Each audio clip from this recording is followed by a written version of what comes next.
केंद्र सरकार uniform civil code लाने की तैयारी में है और all India Muslim personal law board और विपक्ष लगातार इसका विरोध कर रहे हैं। उनका कहना है कि मुसलमान का मतलब अपने आप को अल्लाह के हवाले करना है, इसलिए हमें पूरी तरीके से शरीयत पर अमल करते हैं। इसके साथ ही बोर्ड ने सरकार से अनुरोध किया है कि देश के संविधान में सभी को अपने धर्म पर अमल करने की आजादी है। तो वहीं हिंदू महासभा यूसीसी के पक्ष में है और उसके सरकार से अनुरोध किया है कि जल्द से जल्द इसको लागू किया जाए।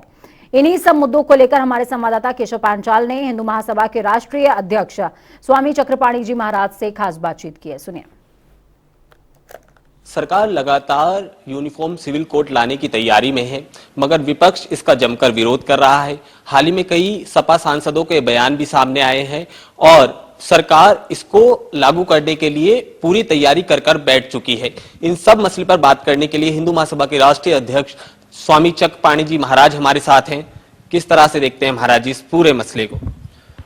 देखिए, जो सपा के सांसद ने बोला है वो कहीं ना कहीं हमें लगता है कि वो समान नागरिक संहिता को समझ नहीं पाए और वो समझ नहीं पा रहे हैं कि यह देश में समान नागरिक संहिता आज़ादी के तुरंत बाद ही लागू हो जाना चाहिए था। और यह भारत ही है जहाँ पे बहुसंख्यक जो है मांग कर रहा है समान नागरिक संहिता के। पाकिस्तान में कोई मांग कर रहा है क्या? क्योंकि अपने आप छीने हुए वहाँ अधिकार हिंदुओं को है नहीं है और कहीं है ही नहीं है।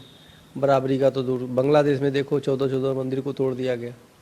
तो इसलिए इस तरह की बात करना, ये चूँकि इस्लामिक कंट्री बनाने की तरफ हैं, ये गजबाए हिंद का सपना देख रहे हैं, इसलिए वो नहीं चाहते कि समान नागरिक संहिता बने। तो उनका कारण ये है कि दिमाग में उनका जिहाद चल रहा है, इस्लामिक देश बनाने की तरफ उनकी सोच है। इसलिए वो चाहते हैं कि किसी भी तरीके से समान नागरिक संहिता न लागू हो। लेकिन मैं उनको बताना चाहता हूँ कि देश की मांग है और निश्चित रूप से बनेगी समान नागरिक संहिता और केंद्र सरकार बनाएगी। लगातार मुस्लिम पर्सनल लॉ बोर्ड भी इस पर सवाल उठा रहा है। उसका भी कहना यह है कि सरकार जो मौजूदा स्थिति है, देश की गरीबी या फिर रोजगार, उन पर ध्यान देते हुए सिर्फ मुसलमानों के खिलाफ ही फैसले लिए जा रहे हैं। नहीं, मैं इन सम्मानित संस्थाओं से, मुस्लिम संस्थाओं से पूछना चाहता हूँ कि आपने बेरोजगारी, आपने शिक्षा, आपने कितने आधुनिक विद्यालय खोले भाई?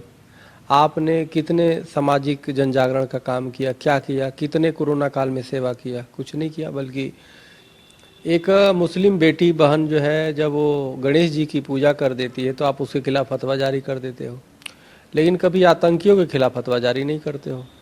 कभी कन्हैया कुमार के हत्यारे के खिलाफ फतवा जारी नहीं करते हो। कभी कमलेश तिवारी के हत्यारों के जो इस्लामिक आतंकी हैं उनके खिलाफ फतवा जारी नहीं करोगे। अब यह बैठ के सिर्फ सरकार की आलोचना करना आपका एक फैशन हो गया है। नुपुर शर्मा के मामले में आप और मुस्लिम देशों को भड़काते हैं और देश के खिलाफ बयान दिलवाते हैं। तो ये मुस्लिम संस्थाएं संदेह के घेरे में हैं।